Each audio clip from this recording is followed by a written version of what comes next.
میرا رب اور اس کی بات پامال، میرا اللہ اور اس کے دین کی دھجیاں بکھیری جا رہی ہوں۔ حضرت ابو بکر نے کیا فرمایا تھا؟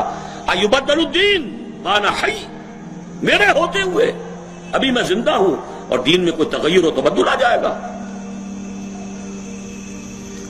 اگر یہ نہیں ہے تو بے غیرتی، حمیت نام تھا جس کا گئی تیمور کے گھر سے، اور اس بے غیرتی اور بے حمیتی کا عالم جو یہ ہے، جو ہمارے دین میں مقام ہے، اس کو سن لیجئے۔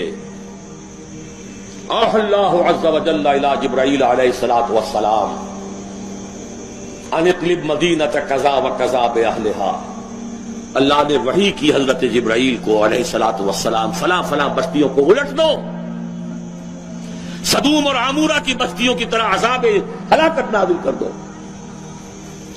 قال فقال، حضور فرماتے ہیں کہ حضرت جبرائیل نے عرض کیا، یا رب ان فیہا عبدک فلانا لم یعصک طرفۃ عین، اے اللہ میں اس بستی کو الٹ دوں، اس میں تیرا فلاں بندہ بھی ہے جس نے کبھی پلک جھپکنے جتنی دیر بھی معصیت میں بسر نہیں کی۔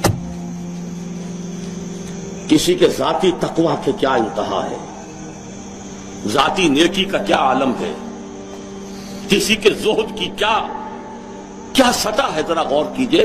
گواہی دینے والے جبرائیل ہیں، کوئی کرائے کے وکیل نہیں ہے اور کوئی پولیس کے ٹاؤٹ نہیں ہے۔ لم یعصک طرفۃ عین، قال فقال، حضور فرماتے ہیں اللہ نے ارشاد فرمایا، اقلبھا علیہ وعلیہم، الٹو اس بستی کو، پہلے اس بدبخت پر پھر دوسروں پر۔ فإن وجهه لم يتمعر في ساعة قط، اس لیے کہ اس کے چہرے کا رنگ کبھی میری غیرت اور حمیت کی وجہ سے متغیر نہیں ہوا۔ اس کو کسی نے ماں کی گالی دے دی تو پورے جسم کا خون چہرے میں آ گیا، کچھ کر نہ سکا ہو، کانپ تو گیا اپنی جگہ پر۔ اب میرے دین کی دھجیاں بکھرتے ہوئے دیکھتا رہا اور لگا رہا، مست رکھو ذکر و فکر صبح گاہی میں اسے، اور پختہ تر کر دو مزاج خانقاہی میں اسے۔ انہی مسائل میں الجھاؤ۔ سورہ فاتحہ سے پہلے بسم اللہ بھی پڑھنی چاہیے، جہری طور پر کہ نہیں پڑھنی چاہیے۔ 1.5 گھنٹے کی تقریر سننے کے بعد اصل مسئلہ یہ اٹھا، بیڑا یوں ہی تو غرق نہیں ہو گیا ہے۔ جس نے کہا تھا کیا اسے معلوم نہیں اختلافی مسئلہ ہے؟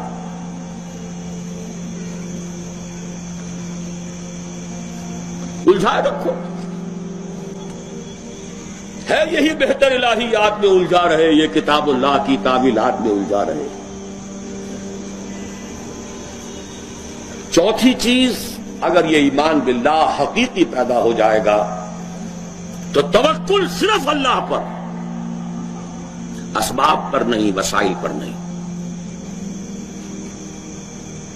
تفویض الامر الی اللہ، وافوض امری الی اللہ ان اللہ بصیر بالعباد، اور راضی برضائے رب۔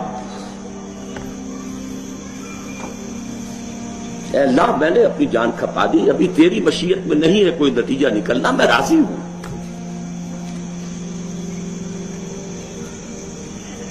جان دی ہوئی اسی کی تھی، اب تو یہ ہے کہ حق ادا نہ ہو، تیری اپنی مشیت ہے۔